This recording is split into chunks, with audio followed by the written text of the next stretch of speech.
right, so they're going to lag and start the match. I'm going to step away for just a moment. I'll be right back.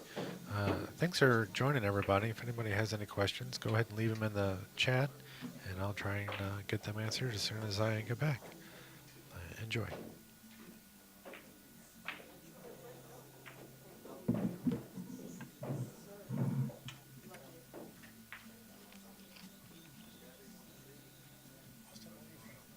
I'm from Metropolis.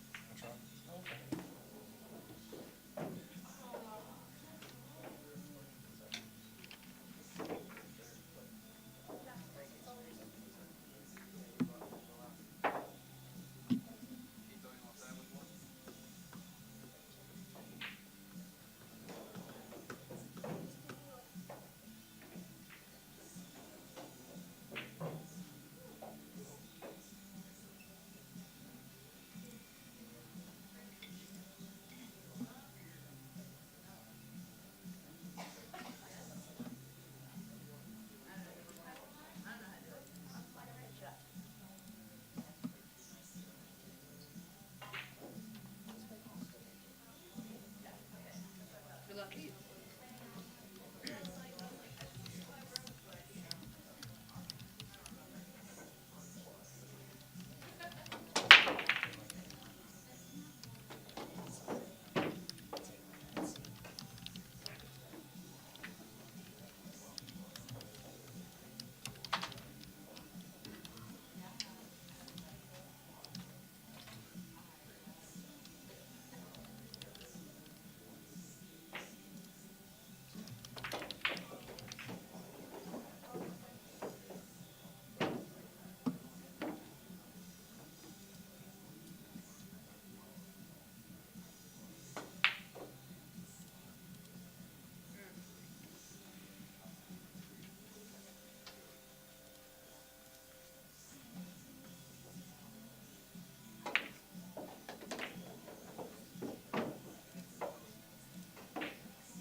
Looks like Austin got the first game, and Keith's name is misspelled.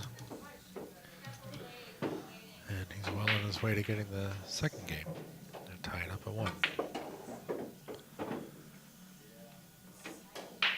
So Keith is from Poplar Bluff, Missouri, and it is his dad, I do believe, that owns Smokin' Aces down there, that puts on those 2,000 entry bar table tournaments that most people have heard of.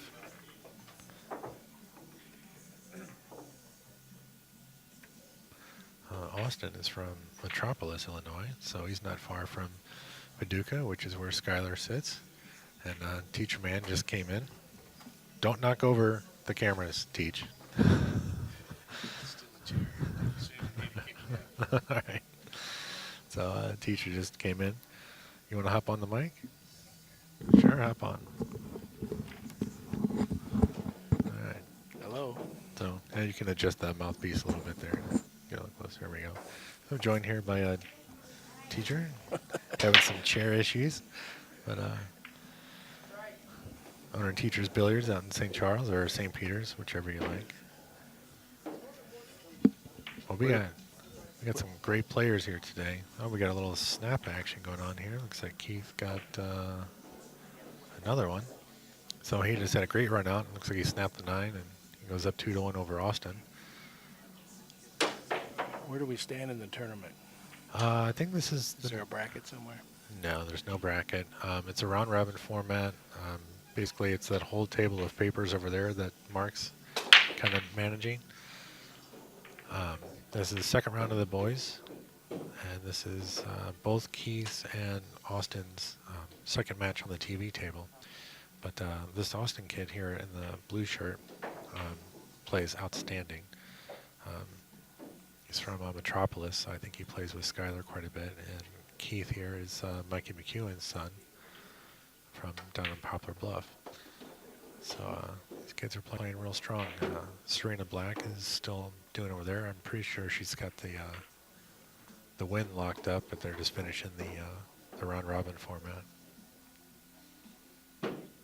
She's representing the United States in, what do they call that, the Atlantic Cup? Mm-hmm. Yeah. Some volume. Yeah. Okay, so volume for you, just overall volume. I just went blind. There we go. How's that? Better. Quite an aggressive shot to slice that 3 down, but gets there. I was watching a little bit on the stream before I came down. Kids play good. Yeah. In a couple of years, man, they're going to be really something to look out for. And they're all really nice, and they haven't picked up any of the bad habits yet, so it's nice.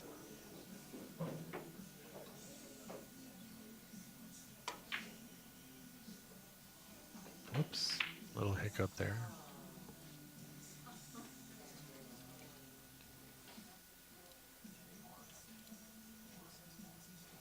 What time they start this morning? I got here at 8, and I think the first players, the girls started at 9. So they're just about done. The boys didn't start till about an hour and a half ago.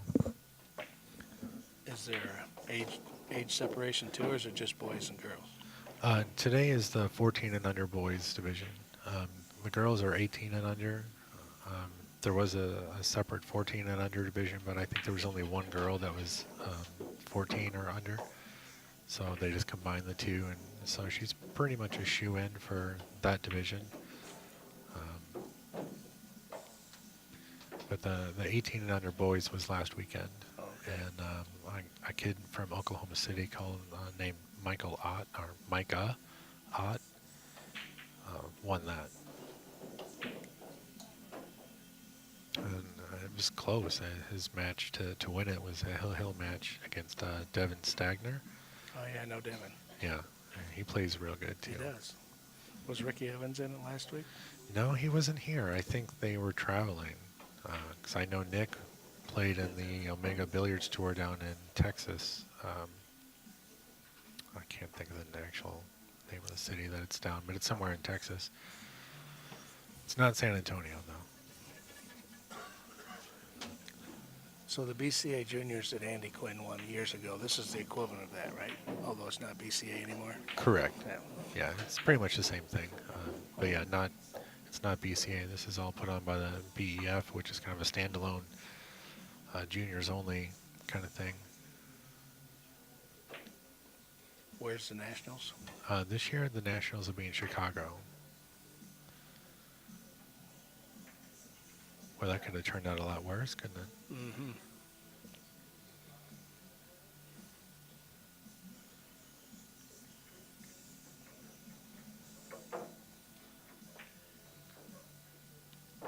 So they're playing a round-robin format, you said, right? Mm-hmm. Round robin, and each race is to 5, alternating break, rack your own. Any clues winning the most? Is it Right now, I would say yeah. I think we have at least one player with 2 wins. There's only 5 boys in the division today, so it's kind of slow going, but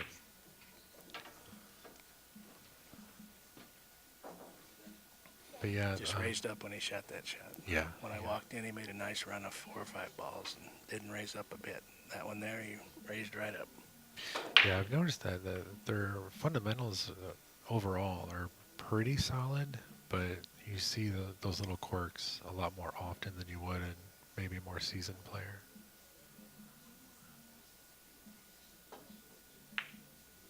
Like that shot there, look, he stayed down nicely and Very nice. drains it, so it ties it up at 2.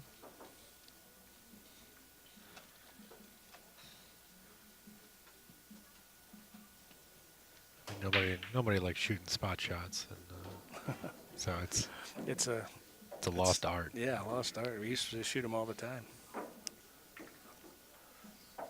Yeah, now pretty much only one pocket players shoot them. 9-ball players just kind of fear them. Yeah. But they're a great shot to know. I like practicing them. Get you in stroke, get you in line. Before Texas Express, I guess, when, what was it, a scratch on the break, and the one ball was out in the kitchen, you spotted it up? Is that when it came up? I believe so. Or a We shot scratch from on the behind 9. the line back then, didn't we? I think It's been so. so long ago. Yeah. I guess that was the same setup when you had the 2 push out 9-ball, Yeah, right? right.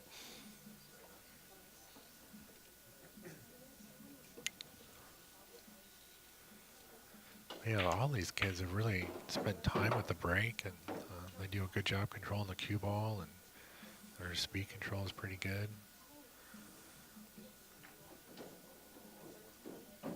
Got to be a real advantage for this kid to play with Skylar every day, or often. Yeah. Yeah, being from Metropolis, I mean, well, Buddy Hall's in Metropolis last I heard. I don't know how much time he's got to spend with him, but say that's a Skylar shot right there. This time doesn't really work out for him, but doesn't leave it too bad. I mean, the 5 ball's kind of a problem, so he's going to have to do something to develop that ball.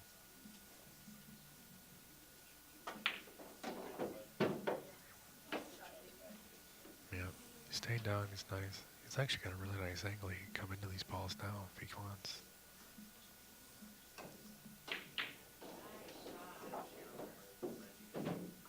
And yeah, he didn't like it, so he tried to play safe and just didn't read the angle right. If someone has to make a hell of a shot to win, I want the other guy shooting it. True. That's what he just decided. Yeah, no, that's fair. It's very fair. He might Yeah. get stuck behind the 8 here. Yeah. And the 7 ball is really going to save him, but I would think you want to shoot that kind of like stun through shot, you know? Yep. Just stick him on the back of the 8.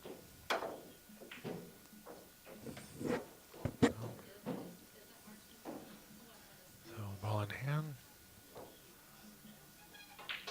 So they are playing 3 foul rule, and the previous match was won by the guy got him on 3 fouls. It's the only one I've seen, both today and from last week. That's pretty strong with this age group. Yeah, getting somebody on 3 fouls is not easy to do. And they're all kicking very well. What's interesting is, maybe it shouldn't be as surprising, but the general play today has been a little more exciting than it was with the older kids. I think it's because the older kids played a little more calculating, whereas these kids still have that just firepower kind of, you know. They haven't seen a shot they can't make, right? Right. Yeah. So it's real exciting.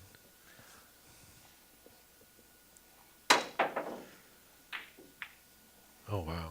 So Mark just brought over his Moscone Cup captain Q. Moscone Cup player, mentor, Lindenwood. coach, captain, friend, Cardinals. Big Cardinal fan. Yeah. Ambassador. I think Who's signature? Mike is that? Durbin presented this to him during the Okay. Durbin Cup. Yeah. Oh, that's a beautiful looking Look cue. here. Oh, wow. Baseball. 9-ball baseball. Mark grew up a baseball player, and he's a Oh, huge yeah. Cardinals fan. I don't know if you know that or not. I do know that. I've seen most of his pictures are him in a Cardinals jersey, or I think he has like a baseball card kind of thing. So, Very nice. yeah, it's a beautiful cue.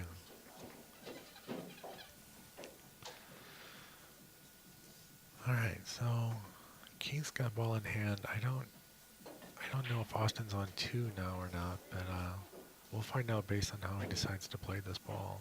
It looks like the 5 goes, and if he can make the 5, he can just run the table. But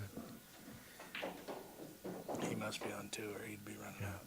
yeah, I would think that's the case.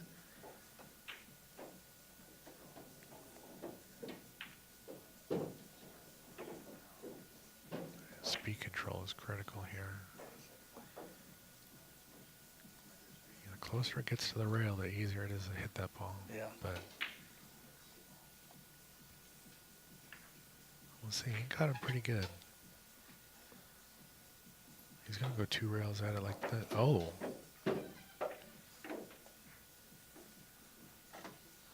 All right. Keith gets him on 3. Then now that's 2 3-foul games and as many sets. This takes me back to '92 when Andy was 14 and won the national tournament. I was always impressed that no matter what goes wrong, the kids are just even keel.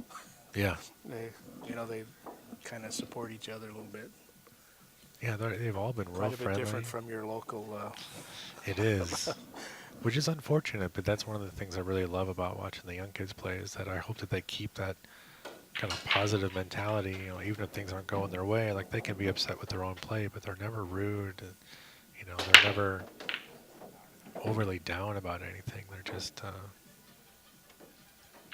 you know, they just keep going along. If they lost, the clock just ran out on them. They were supposed to win. Yeah. That's how they act, you know. Yeah, yeah. It's great. That's a fun little shot there that he's going to get a little reward from. Nice. You know where, you said this kid Metropolis and Poplar Bluff, where else is everybody from? I know there's some Decatur people here. There are some Decatur people. I haven't met the other boy players yet. I know we have 3. No, so the other kid in the blue shirt at the end of the hall, he's from Poplar Bluff. The taller kid in the gray shirt, I don't know. I haven't got a chance to meet with him yet. Great kick. We have a girl from Iowa who plays out of Big Dogs quite a lot. Have you been to Big Dogs? I have not. It's a big place, nice place. I've heard really good things about it. Obviously Serena from Decatur. Another good shot. A smooth stroke there by that girl. What's Her name is Trista. She's, I think, probably the second strongest player here, or you know, the strongest behind Serena. She's been playing real good, real consistent.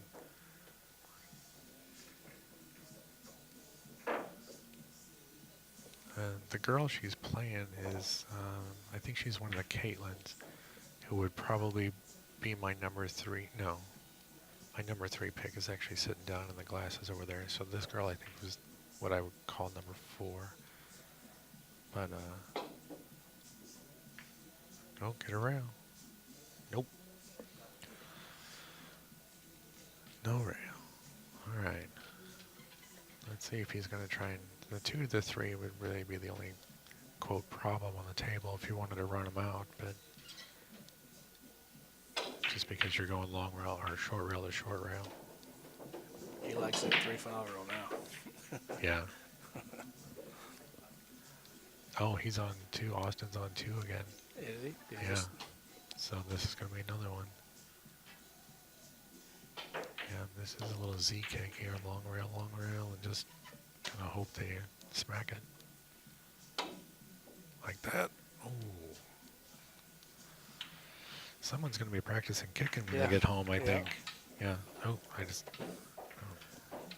That's how you learn. When you lose often enough, Yeah. you get to work at it.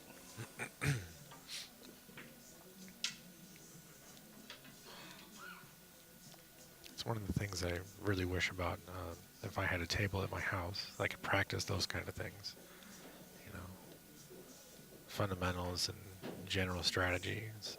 Good for at home, but it doesn't always translate when you go to a pool room. There's too many other distractions. You can't really get seasoned playing at home.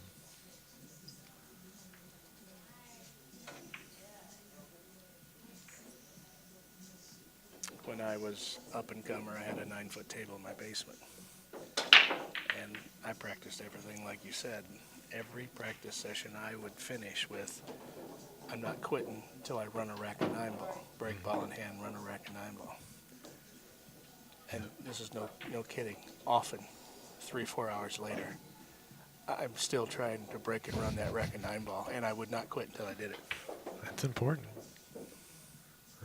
Because if you're practicing without a goal, then you're not really practicing at all. So it's, I mean, you're still getting table time, but, you know, to have that goal, watch yourself progress, because, you know, a few months later, it's maybe only 2 or 3 hours. A few months later, it might only be an hour, you know. Let's see, where is he going to end up here? In jail. Oh, that's bad.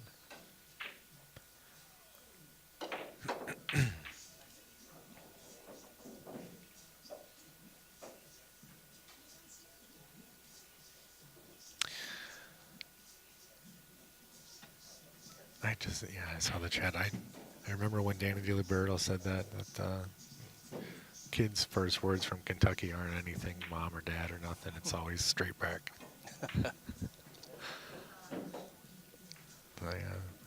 POV, no, it's a 9-footer. Yep. I mean, yeah, it is the Diamond Pro-Am. For some reason, I thought it was, when you said Pro-Am, I was thinking the 7-footers, but it's not. It's the 9-footers. We're at Lindenwood University. This is Mark Wilson's billiard training center. It is hosted by the university. And he has an entire billiards program that if anybody's not familiar with, they really should check out. It's an excellent program for young players of all skill level. They give scholarships. They do. They're not a lot of money, but they're scholarships, so that every bit helps when you're in college for sure.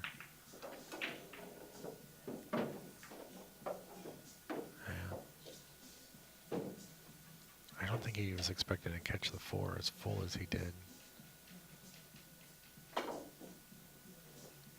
Great program here with a great leader and very respectful students, student athletes. A couple of national champions. Absolutely.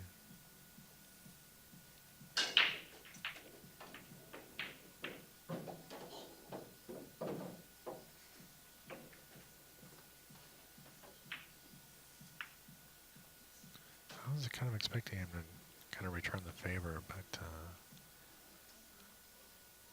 think he's losing focus a little bit.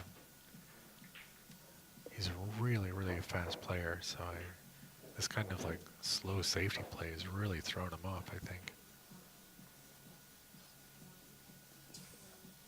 That happens a lot with rhythm players, you know. Play somebody that's just your polar opposite just kind of dies. Hey, Mark, you want to watch this hit? Over there. That concept rhythm player is something that holds people back, I think. They've got to get out of that. They got to take each individual shot as a new shot and forget the last one. Yeah. See a lot of P players, 4, 5, 6 level players think they're in a rhythm. You don't see that from A players very much. And by that, I don't mean they're not in stroke. I mean that the previous shot had nothing to do with the next shot. Right. Is he going to get a reward here? Well, yeah, he did. Hit it good. Yeah. Make a good hit, good things can happen.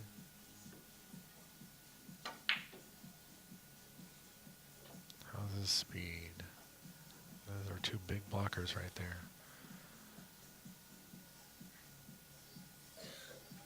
That was a smart shot. He would have had something on the 6, even if he made the 5. See, take just a little more time Yeah, to hit that ball. he just kind of gets down and fires it. And it's cost him 2 games already, and then very well might cost him another one.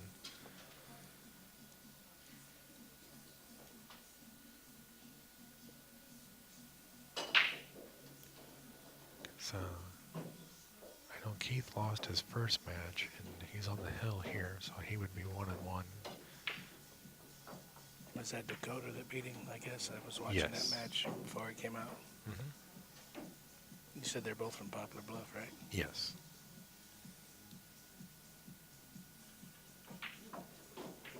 He's looking for a safety because he doesn't like that 6'9", isn't he? Right. He's on 1 or 2. He's on 1 right now. Just 1, yeah.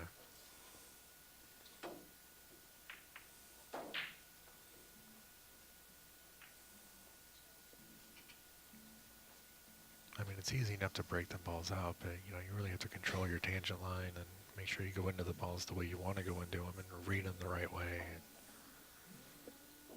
An advanced player might shoot the 5 into the 6'9", break him up and get the cue ball behind the 7, but it's an advanced shot. But when you got ball in hand, you can get out because you've broke out the balls. Yeah. Yeah, as long as you take care of the cue ball, kind of do just Maybe we're whatever looking you at an want. advanced player. Yeah. Maybe he heard me. Yeah. That's called quiet down. No, he's not breaking him out.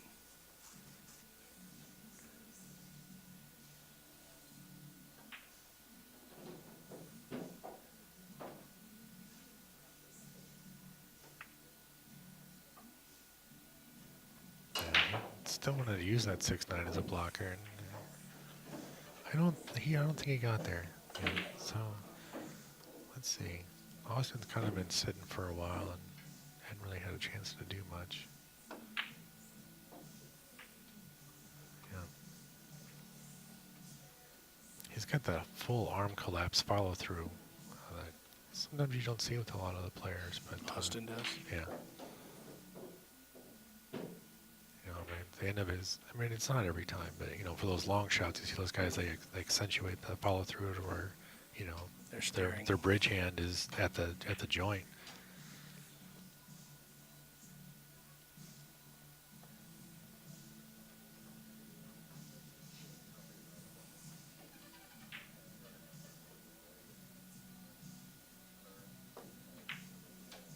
And he's going after him again.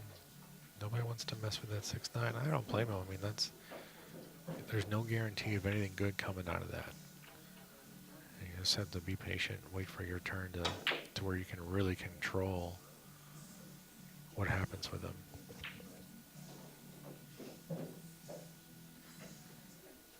That's a good shot. I mean, he left him close to the rail, long distance away.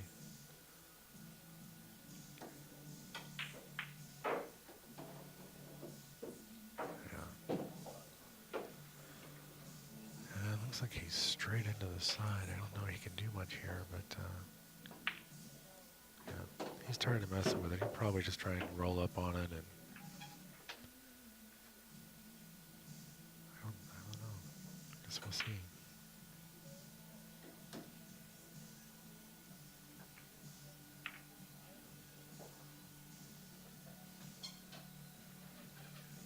That's not bad. He might be behind the 7 after this, though, if he can get there.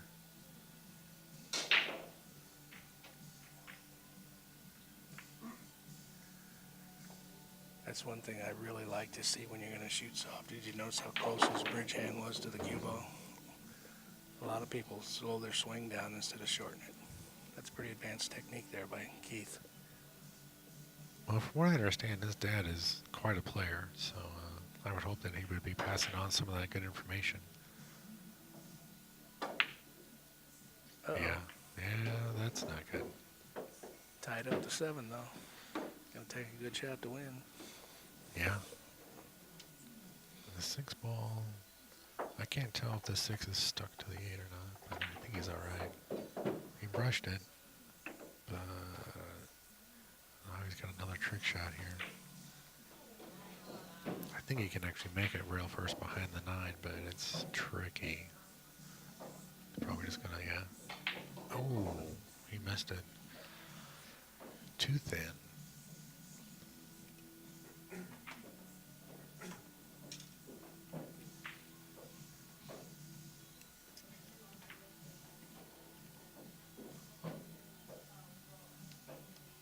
I really hope he actually runs this one out.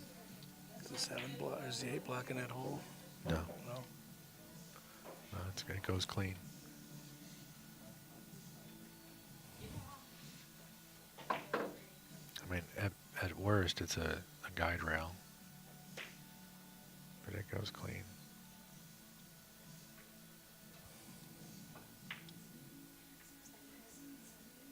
I mean, you don't want to clip it, but Yeah, he's table hooked a little bit. yeah. But you know, with ball in hand, you don't have to be. You can put it pretty much wherever you want. Yeah. Yeah.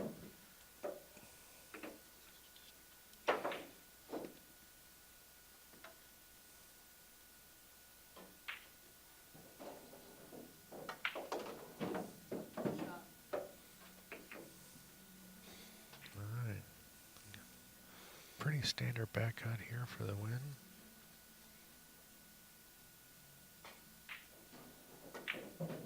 Don't Ooh, baby it. almost You hung. don't baby it. All right. And Keith gets a win.